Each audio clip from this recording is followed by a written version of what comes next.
Olá, muito bom dia, muito obrigado mais uma vez pela sua companhia. Está começando mais uma edição do programa Agronegócio pela TV Serra Dourada. Muito obrigado pela sua audiência. E no programa de hoje nós vamos falar sobre carrapato de boi, uma praga que gera milhares de dólares de prejuízos à pecuária de leite e corte no mundo. Vamos falar também sobre o mercado de produtos lácteos, mercado esse que deu um salto nos preços nas últimas semanas. Você vai acompanhar os caminhos para a produção de trigo no Cerrado e esse foi o tema de uma live promovida pela CNA. Você vai saber qual a importância de medir, colocar tudo no papel o que acontece dentro da sua fazenda. Isto é, você deve medir o que produz para saber se compensa ou não continuar produzindo. E nós vamos falar sobre o mercado do boi gordo e também sobre um mega evento que vai acontecer no próximo mês. O programa Agronegócio já está no ar.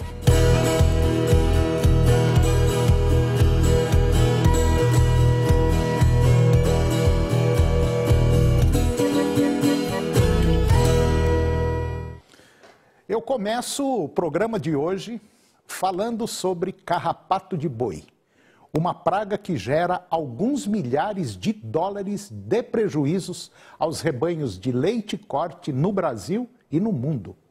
E de acordo com publicação da Empresa Brasileira de Pesquisa Agropecuária, Embrapa, os cientistas integram o Consórcio Internacional do Carrapato, que é coordenado pelo Centro para Genética e Saúde da Pecuária Tropical, que é localizado na Universidade de Edimburgo, no Reino Unido, e que envolve países da África, Oceania, Europa e também das Américas, a fim de lidar com os carrapatos na bovinocultura. Pesquisadores de diversos países acabam de divulgar a União de Bancos de Dados Genômicos, ação realizada pelo Brasil, África do Sul e Austrália, e conta com informações de predição genômica para a resistência de diversas raças de bovinos de corte ao carrapato, um dos principais problemas que afetam a pecuária nos países produtores de carne e leite.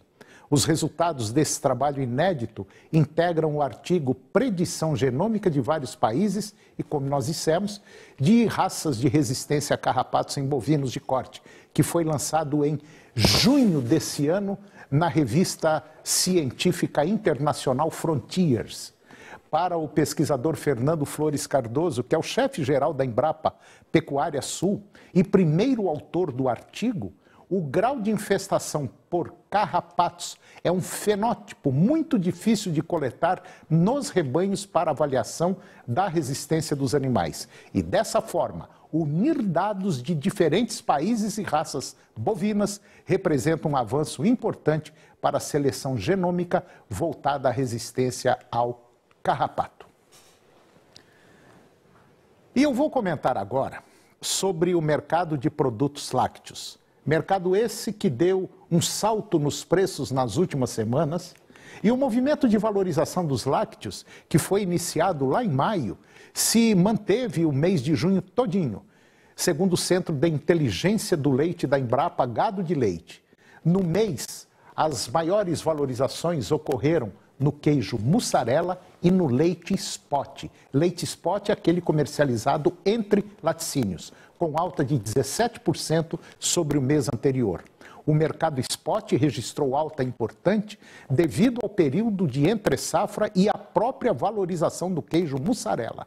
Como eu disse, mercado spot é aquele onde uma empresa vende a matéria-prima para outra empresa processar. Isto é, um laticínio compra leite do produtor e revende para outro laticínio, é claro, a um preço maior. E na comparação com junho do ano passado, a mussarela subiu 35% e o leite spot 22%. Já o leite em pó subiu 26%. O leite UHT, aquele de caixinha, também teve boa valorização com um aumento de 9% na comparação mensal. Nos últimos dias, as cotações do UHT perderam força em função de uma demanda mais retraída. Em comparação Com junho do ano passado, a alta do produto foi de 16%. O litro que custava R$ 3,07, hoje está em R$ 3,55. Porém, alguns supermercados o preço passa dos R$ 4,00. Para junho, o preço do leite ao produtor registrou alta.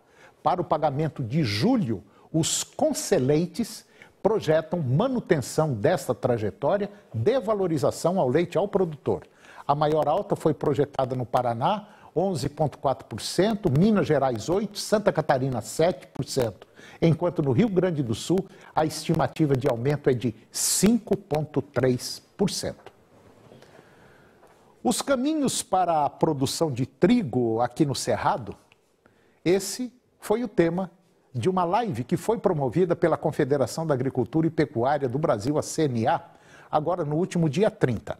Os debatedores analisaram a situação do cultivo de trigo na região, os desafios para o crescimento e iniciativas para a promoção do cereal no Cerrado. A produção de trigo ainda é concentrada na região sul e, atualmente, apenas 10% da área plantada com a cultura está no Cerrado. Ano passado, a oferta brasileira foi de 6,2 milhões de toneladas, enquanto o consumo totalizou 12,1 milhões de toneladas, isso segundo a Conab, gerando aí uma balança comercial deficitária de 1 bilhão e 400 milhões de dólares. Apesar de ainda ser pequena a produção do cereal, ela teve um aumento aí de 150% nas regiões Sudeste, Centro-Oeste, no oeste da Bahia nos últimos 10 anos, passando de 100 mil para 250 mil hectares. Um outro destaque importante é a qualidade e a produtividade obtidas no Cerrado. Segundo Oswaldo Vieira, que é um analista da Embrapa Trigo, ele disse que a pesquisa avançou muito nos últimos anos e o trigo começou a crescer na região. Hoje temos uma plataforma completa de genética e manejo alinhada com a indústria moageira, que está animada com essa perspectiva. O plano de trabalho para a expansão de área e aumento da competitividade no trigo na região tropical do Brasil Central, ela foi construída pela Embrapa Trigo, ouvindo as demandas do setor produtivo. E de acordo com Oswaldo Vieira, o objetivo é alcançar a marca de 323 mil hectares cultivados na região até o ano de 2023, o que diminuiria em 450 milhões de reais o déficit da balança comercial. E agora você vai ver a importância de medir tudo o que acontece dentro da sua fazenda. Isto é, você deve medir o que produz para saber se compensa ou não continuar produzindo. E de maneira geral, a maioria dos pecuaristas, produtores de leite ou de gado de corte, não sabem quanto custa produzir um litro de leite ou quanto custa produzir uma arroba de boi. Confira.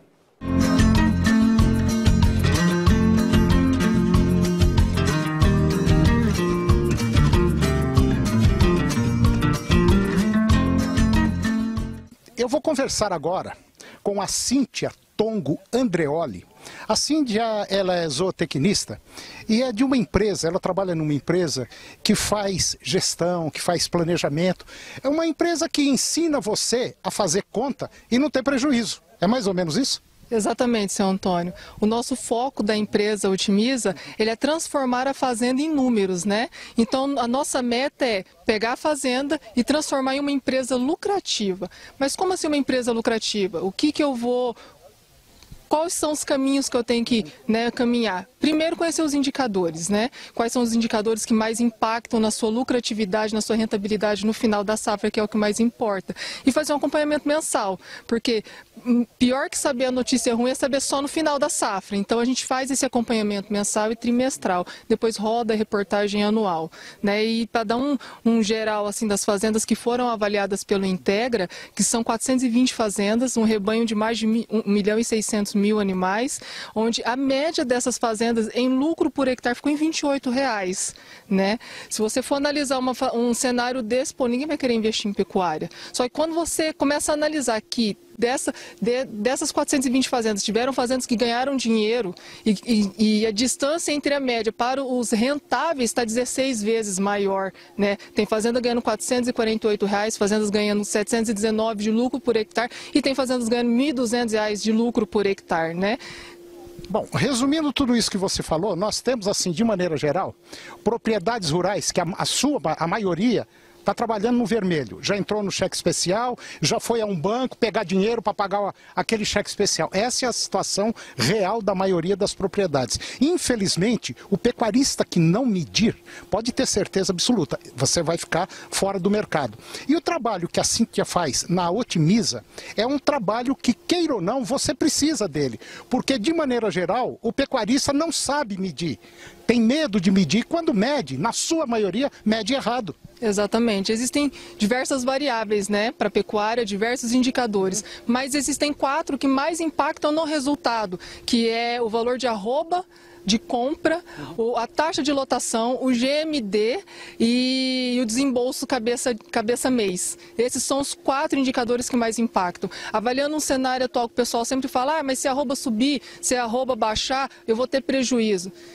Só para o senhor ter noção, senhor Antônio, para a gente ter um acréscimo de R$ 100 a mais de lucro por hectare, existem dentro desses 4 indicadores o seguinte: R$ 100 a mais de lucro por hectare. No resultado da arroba final, né, na arroba de venda, são R$ 17 a mais. Então, você esperar que no final a arroba vai lá subir R$ 17 a mais, que hoje, assim, a gente até seria excelente para a pecuária, né? Mas não é um negócio que está na nossa mão. Na taxa de lotação, você tem que aumentar sua taxa de lotação em 0,49 UA por hectare, né? No seu desembolso cabeça-dia, você tinha que ter uma economia de R$ 7,75 por hectare. E no GMD, basta você ter 49 gramas de ganho por dia para você ganhar R$ 100 por hectare. Ou seja, qual desses 4 indicadores está mais fácil para a gente? Bom, o que a Cíntia quis dizer é o seguinte, que se no rebanho você tiver 49 gramas a mais de ganho no seu rebanho, no seu boi, você vai ter por volta de R$ 100 a mais dentro do seu bolso. É isso mesmo? Exatamente. É por hectare. Exatamente, é isso mesmo. Então a fazenda precisa medir, ela precisa saber onde ela está. Ela tem que começar a tratar a fazenda como uma empresa e tem que ter paixão pelo lucro.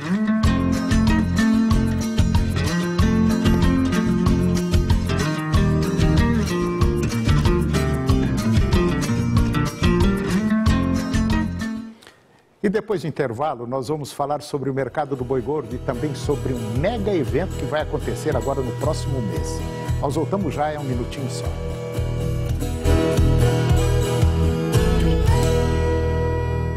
Ô, criatura! Se você está triste com depressão, rir é a solução.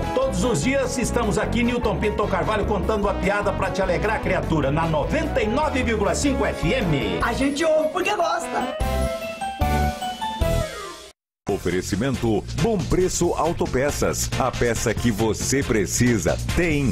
Lojas Mundo das Utilidades em Trindade e Goianira. A melhor opção para você. Claretiano, a faculdade mais conectada com você. claretiano.edu.br.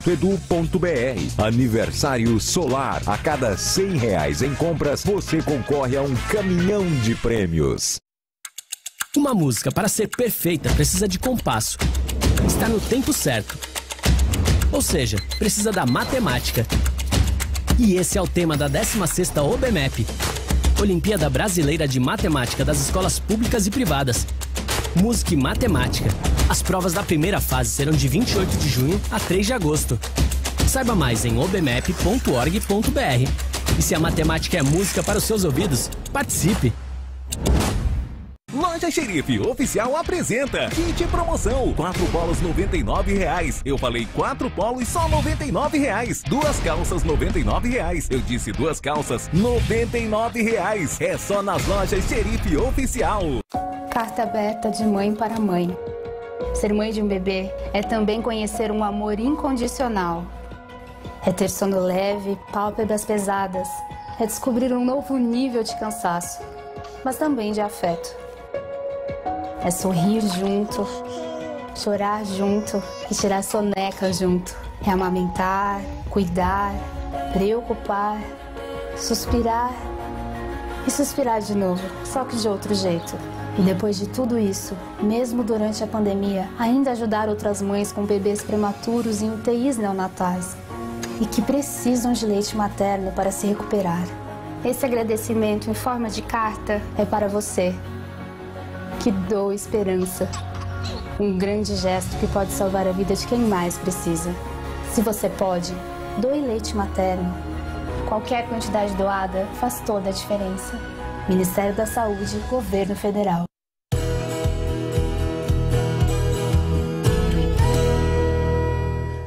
O mercado físico do boi gordo registrou preços estáveis na maioria das regiões produtoras e fechou na última sexta-feira com o mercado assim calmo. Segundo a consultoria Safras e Mercado, os frigoríficos ainda operam com escalas de abate relativamente confortáveis, ainda posicionadas entre 3 e 5 dias em média.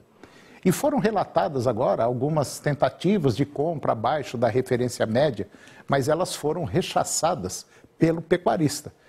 Animais que cumprem os requisitos de exportação, com destino principalmente ao mercado chinês, ainda são negociados com valores aí de R$ 5,00 de ágio em relação aos animais que são destinados ao mercado interno, mercado brasileiro. O analista de Safras e Mercado, o Fernando Henrique Iglesias, ele disse agora que as incertezas em torno da China permanecem presentes no mercado, avaliando a constante queda dos preços da suinocultura chinesa. Somado a isso, foram relatadas também a tentativa de renegociação de contratos por parte de importadores chineses, premissa válida para a carne bovina e suína.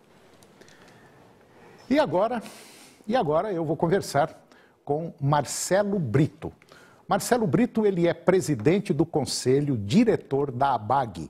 A ABAG é a Associação Brasileira do Agronegócio, uma importante entidade brasileira, e nós vamos falar, além do agronegócio como um todo, nós vamos falar também sobre um grande evento que vai acontecer agora no próximo mês, em agosto. Nós vamos falar sobre o 20º Congresso da Associação Brasileira do Agronegócio. Senhor Marcelo Brito, muito obrigado pela presença do senhor no nosso programa.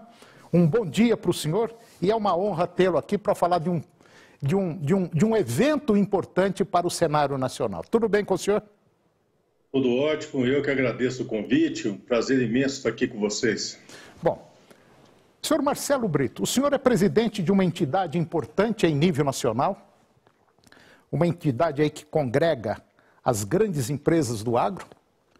Como é que hoje nós podemos dizer que o agro brasileiro chegou num patamar bom, está num patamar legal, está segurando a economia brasileira, é considerado a mola propulsora do nosso país, mas ainda temos muito a caminhar, principalmente para uma política voltada para o agro, não é? Olha, a gente precisa olhar por fases, Antônio. O agro brasileiro está muito bem. Se você perguntasse em janeiro do ano passado como seriam os próximos 12 meses, poucos saberiam responder, dadas as incertezas da pandemia. Sim. A verdade é que nós não tivemos nenhum problema de abastecimento, tivemos ótima safra. Eu diria que nós tivemos um alinhamento de todos os astros, né? Porque boa produção, bom clima, excelente exportação e moeda extremamente desvalorizada que proporciona ganhos muito altos ao produtor brasileiro. Veja que as margens estão em patamares altíssimos, né, em alguns setores nunca antes vistos. Então, ou seja, todos os astros muito bem alinhados para o agro brasileiro. Agora, a gente tem que ter em mente que isso é um momento e nós temos que aproveitar esse momento. Os principais produtos são commodities e commodities, como a gente sabe, sobem porque descem também, né? Então, uma hora essa bonança acaba e a gente entra naquele período de rescaldo que é normal dentro do agronegócio mundial. Agora, o nosso país também, ele, politicamente falando, não quero aqui de maneira nenhuma jogar A contra B ou C contra... Não é nada disso.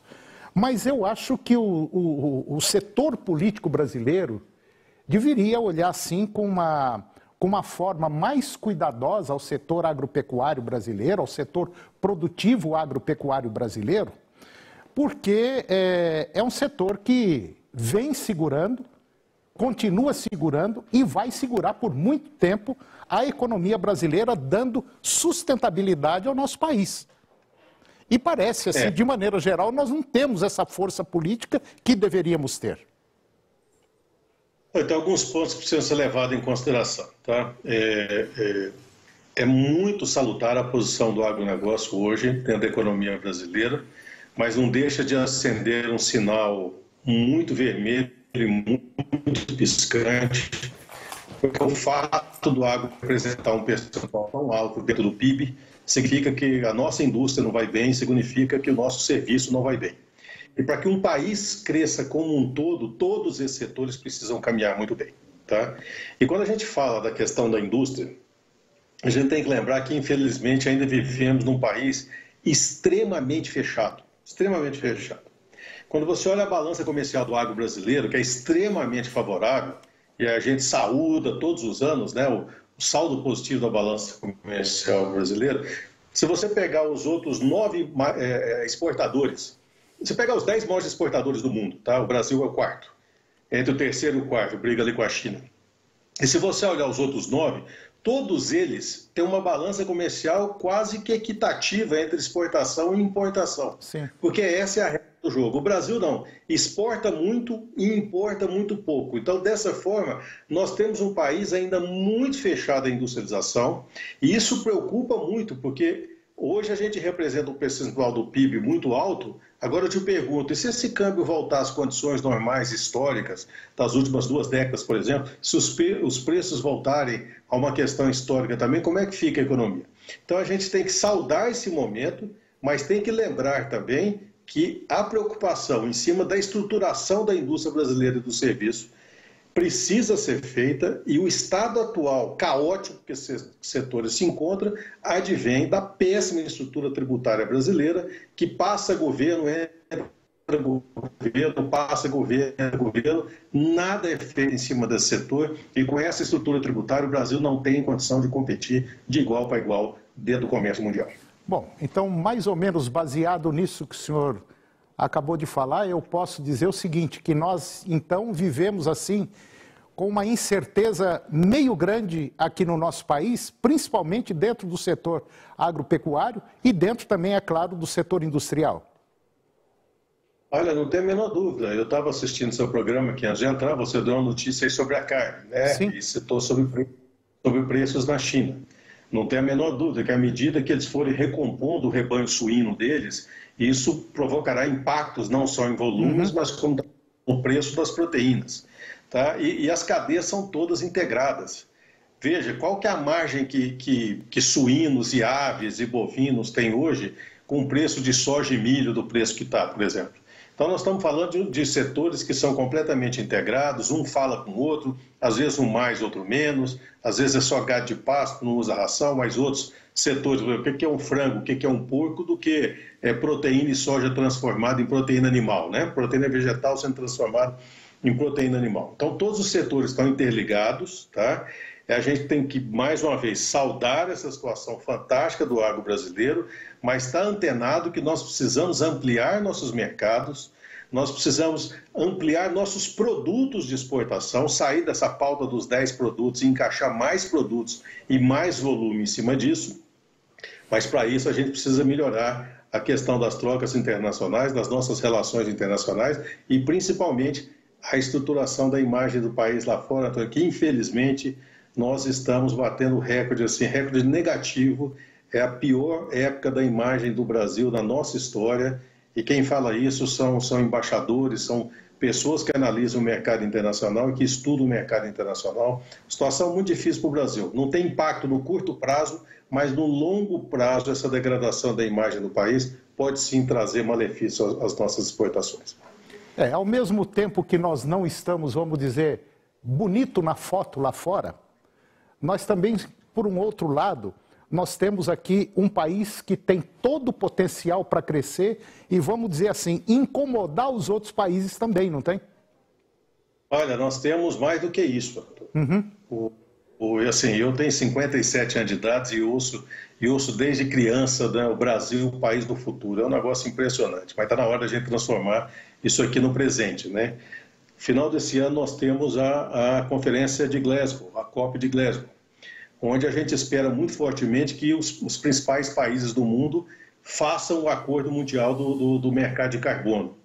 Olha o potencial que o Brasil tem de crescer, se desenvolver e ser o líder mundial do setor agroambiental. E eu brinco com isso, chamando do mercado de carbono da terceira safra brasileira. Nós já produzimos 2 safras aqui de grãos e vamos produzir carbono.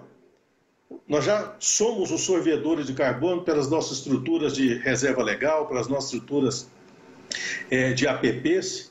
Então, olha o potencial que o Brasil tem para preencher as necessidades do mercado mundial. Resumindo, Antônio, é o seguinte: o que nós exportamos? São produtos? Não, nós exportamos fotossíntese, meu amigo. O Brasil é o maior transformador de fotossíntese em produtos exportáveis, alimentáveis e produtos da agrobiodiversidade mundial. Esse potencial que chegou a hora de ser absorvido, de ser potencializado, porque as novas gerações, as novas regras e tendências de consumo do mundo dão esse direcionamento. Então, se formos inteligentes, se tivermos a estratégia bem montada e soubermos nos colocar como país, o Brasil talvez tenha aqui, entre todos os países do mundo, a oportunidade de colocar aqui dentro algo que se estima entre 15 e 20 bilhões de dólares por ano só em cima de um mercado de carbono. Então, a gente precisa estar muito atento para fazer a tarefa de casa certa, para ter acesso a esse capital. Porque o capital existe. Se ele não vier para cá, ele vai para os concorrentes. Pois é justamente aí que eu quero dizer que falta uma política direcionada para nós. Quer dizer, de maneira geral, se nós pegarmos deputados estaduais, federais, vereadores, enfim, todo esse grupo político, parece que não tem quase ninguém olhando para o potencial que o Brasil tem. Agora, aproveitando esse gancho, a ABAG vai realizar agora em agosto, se não me falha a memória, dia 2 de agosto, um evento muito importante sobre o agronegócio. Me fala um pouquinho desse evento. Bom, é o 20º Congresso Brasileiro do Agronegócio, ou seja, há 20 anos sendo realizado sempre na primeira segunda-feira do mês de agosto, nunca mudou de data, tá? E esse ano, em cima disso que eu te falei, o tema do Congresso é O Nosso Carbono é Verde. Então, nós vamos falar sobre as interações do mercado de carbono, sobre a agricultura, sobre as trocas na agricultura, sobre a finança na agricultura, sobre transporte, sobre energia, ou seja, todo esse novo mercado que se abre para o agronegócio brasileiro será discutido pelas maiores autoridades. Ao ano passado, Antônio, nós tivemos mais de 8.000 inscrições para esse congresso, tivemos o pico de participação, chegou a 7.900 pessoas. Para esse ano, nós estamos esperando algo em torno de 10.000 pessoas participando desse evento, não só do Brasil, mas de outros 20 países do mundo também, que é o que a gente espera de audiência esse ano. Então, estão todos convidados, é um evento gratuito, basta entrar no www.congressoabag.com.br e fazer a sua inscrição e participar desse evento que une todo o agro brasileiro todos os anos. Tá ok. Bom, eu conversei com Marcelo Brito, ele é o presidente do Conselho Diretor da ABAG, Associação Brasileira do Agronegócio, e agora, no próximo dia 2, vai ser realizado um mega evento, principalmente voltado para a sustentabilidade. Muito obrigado, senhor Marcelo Brito. Eu gostaria de contar com a presença do senhor mais vezes aqui no nosso programa, porque é um tema que não se esgota. Não esgota, e a gente tem certeza absoluta que a ABAG tem muito a contribuir com o agronegócio brasileiro. Muito obrigado. Eu que agradeço e estou sempre à disposição. Grande abraço a vocês, muita saúde a todo mundo. Falou, obrigado. E o programa de hoje chegou ao fim. E eu termino com a seguinte frase: o homem está sempre disposto a negar aquilo que não compreende. Um grande abraço, muito obrigado pela sua companhia, que Deus os abençoe e até o próximo programa.